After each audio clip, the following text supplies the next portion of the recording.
in the short term, I'm telling you that the repeal is not likely to occur. Now, there might be ways to deal with this in the next Congress on the funding side to defund aspects of this. That would be a way of really slowing this thing down. Well, the important thing is to keep the issue alive and before the American people. Well, hey, Dave, thanks for the call. Because everyone knows that it's a loser. So, well, and that's how we're going to get to Congress. And every day, you keep hearing the story about, I hear from small employers every day about it, about how they have incentives now to cancel health insurance benefits, put them in the exchange. The individual mandate is before the court, and the government's argument in defense of the individual mandate, they're saying it's a tax. Well, at the time they were passing the law, they said it wasn't a tax. And now they're admitting in court that it is a tax, and that's how they're trying to justify this on constitutional grounds, because if it's not a tax, then the federal government is forcing an individual to buy a commercial product. And so the argument in court is it's a tax. When they were trying to pass it, they said it wasn't a tax, even though we all know it's a very big cost. I was calling it a tax on people who make a lot less than $250,000 a year, I can tell you that much. Hey, Dave, thanks. I'm going to keep moving through here. Thanks. It's good to hear from you, Dave. Let's go to Elizabeth. And Elizabeth, before you speak, I just want to again tell people press *3 on your telephone if you have a question or you want to ask a question or make a comment. Go ahead, Elizabeth. Well, first of all, my initial statement is that I think our country is becoming so... I'm a retired medical professional.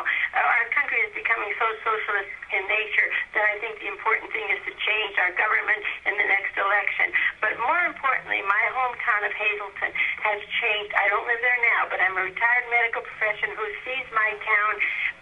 It has become a majority of immigrants. And they are so strong. Our Mayor Barletta is trying so hard to...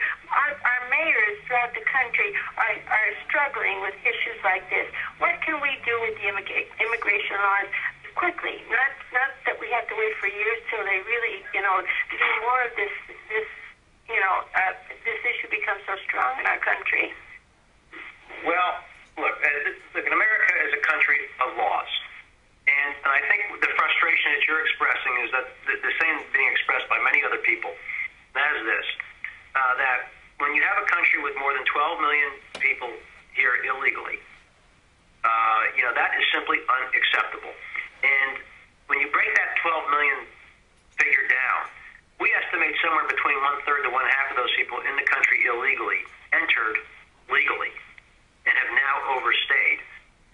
So when you think about that, it means that we not only have a problem managing entrance into the country, but managing exit, that we don't manage exit well.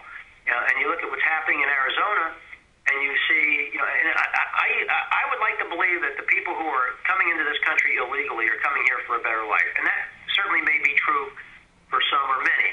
But it is also true that many people who are coming into this country illegally are doing so as part of a criminal enterprise. They're coming in on the drug dealing side, human smuggling, and heaven forbid, some involved with terrorism.